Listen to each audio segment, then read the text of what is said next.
I came across this video the other day on Meta Cafe, claiming proof evolution is a flawed theory. Well, as this has eluded the most intelligent people on the planet for the past 150 years, I thought this deserved a look.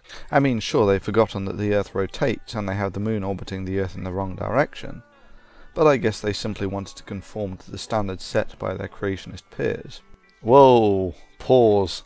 Fatal creationist mistake. They have attempted to use numbers. Fact check. When man went to the Moon, he didn't just play golf, but did some fascinating scientific work.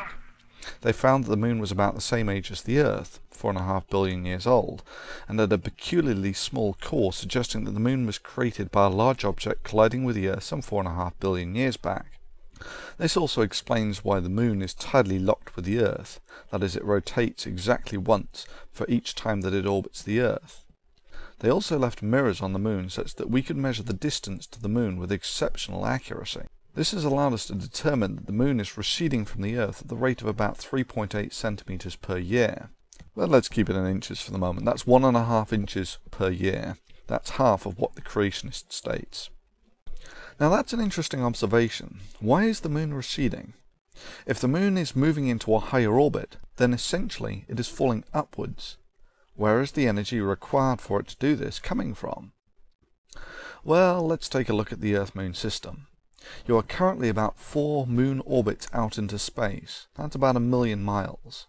It's about 4 times further into space than any human has ever been. It's a long way from home, but it's still only 1/50th of the way to Mars at its closest.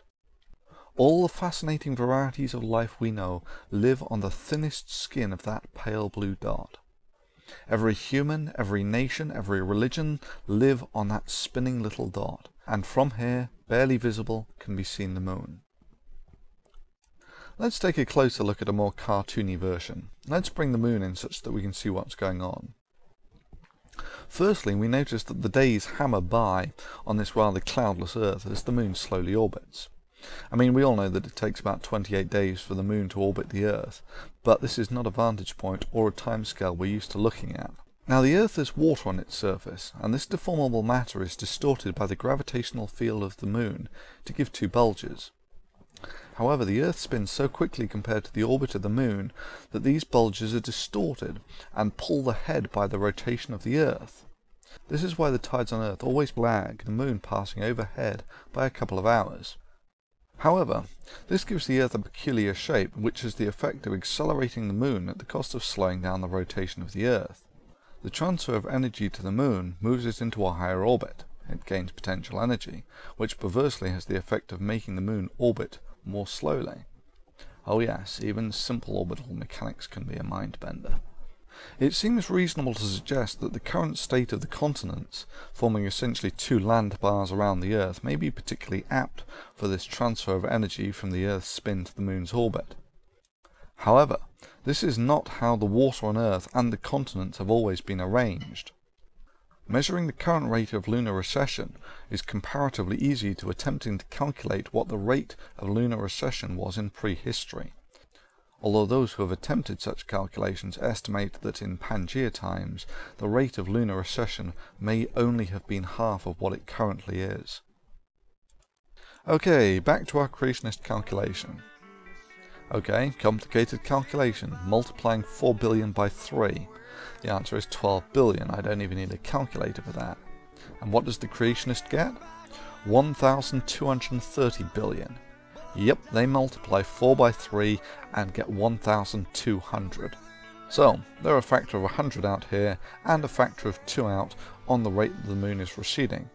So far, the creationists have multiplied 2 numbers together and they are a factor of 200 out. So according to the creationist video, if you now ignore the factor of 200 error in their calculation, the Moon would have receded 19 million miles by now, whereas the Moon is only 250,000 miles away, and then they claim that their inability to do maths proves evolution is wrong.